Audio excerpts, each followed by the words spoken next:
नमस्कार, जय सिया राम। आप एक चर्चा छेड़ेंगे तो आपकी 3 चर्चाएं छिड़ जाएंगी। ये सत्य है और ये मुझे मालूम भी था, लेकिन मैं आज भी अपनी बात पे अडिग हूं।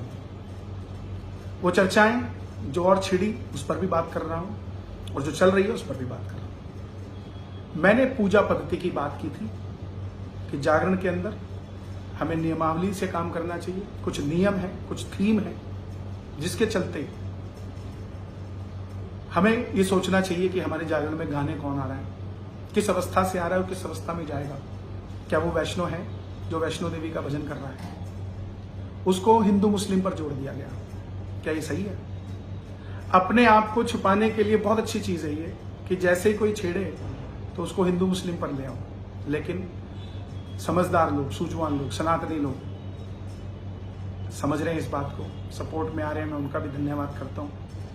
और जो नहीं आ रहे, वो आज नहीं, अगली पीढ़ी नहीं, उससे अगली पीढ़ी, एक दिन तो आपकी भी आने वाली पीढ़ियों को समझ आ जाएगी। चलो, हमें नहीं आती, शायद अगर मुझे किसी चीज को समझ नहीं आ रहा है तो मेरी अगली पीढ़ी को समझ आ जाएगी, लेकिन एक दिन तो आएगी। क्योंकि जो बात सत्य है, जो भूतकाल में होता आया है, वो आने वाले समय में भी होता है। दूसरी बात, हमारे साजी भाइयों की, म्यूजिशियंस की, मैं देख रहा था एक वीडियो, वो भी मेरे पास आई। उनको उन्होंने क्लिप दिल्ली की, पंजाब की नहीं है शायद, वो दिल्ली की है, और उसमें मैं कह रहा हूँ कि पीछे जो ऑडियंस खड़ी है, आप बैठ जाइए, नहीं तो अगले जन्म में आपको भी साज वाला बनना पड़ेगा और पीटते रहना। पहली बात तो म्यूजिशियंस जितने हैं, मैं सबको प्रणाम करता हूँ और हमारा परिवार है। अगर आपको किसी चीज का बुरा लगा है तो आपसे माफी मांगते हुए मुझे 1% भी तकलीफ नहीं है और ना होगी, क्योंकि गोस्वामी तुलसीदास जी ने भी कहा है, ढोल गवार शूद्र पशु नारी सकल ताड़ना के अधिकारी। ढोल को बोलने से नहीं बजता, उसको पीटना पड़ता है।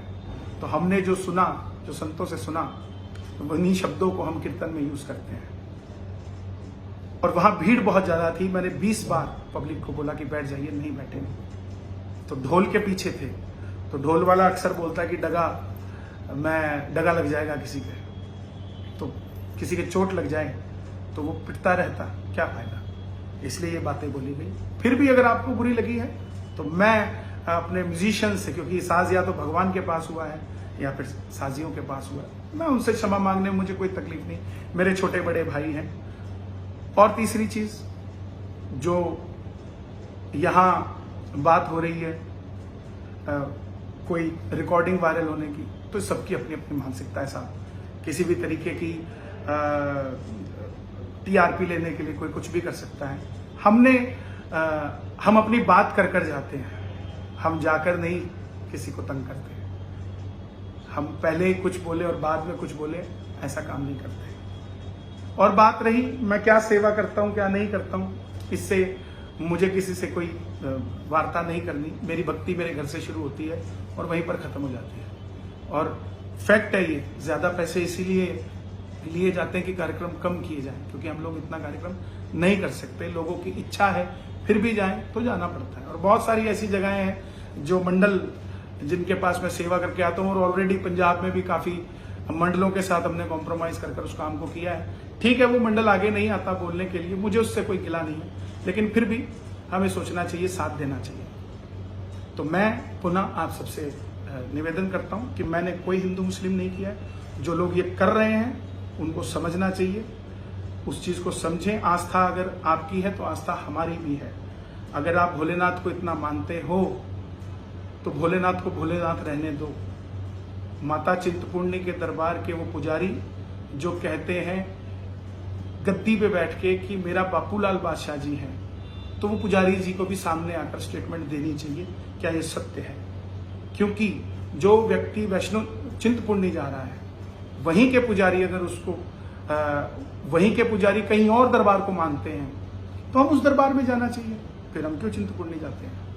तो वो पुजारी जी को भी आगे आना चाहिए और इस बात का खंडन होना चाहिए। कब तक पहले बोलते रहो फिर माफिया मांगते रहो, ऐसा नहीं होना चाहिए। धर्म के लिए व्यक्तिगत कोई बात है, माफी मांगने में कोई तकलीफ नहीं होती, लेकिन जब एक धर्म, एक समाज, एक पंथ के बारे में बात हो रही हो तो उसकी क्लैरिफिकेशन होनी चाहिए। मैंने ईसाई धर्म को मेरी किसी बात से ऐसा लगा कि मैंने कहीं ना कहीं उनका मजाक, उनको लगा कि मैंने मजाक बनाया, तो मैंने क्लैरिफिकेशन की वीडियो उसी समय डाली, उसकी क्लैरिटी हो, कोई भी चीज हो, क्योंकि धर्म सब बराबर है, कोई छोटा बड़ा नहीं है। मैंने पूजा पद्धति से शुरू किया था, लेकिन कहते हैं ना एक उंगली आगे करेंगे तो 3 आपकी तरफ है, तो आएंगी, लेकिन हम अडिग हैं।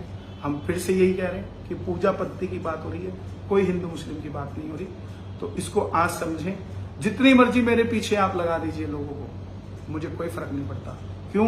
क्योंकि मैं भजनों से जी रहा हूं, भजनों को गा नहीं रहा हूं, भजनों को अपने जीवन में उतार रहा हूं। और ये मेरा कर्म नहीं है भजन गाना।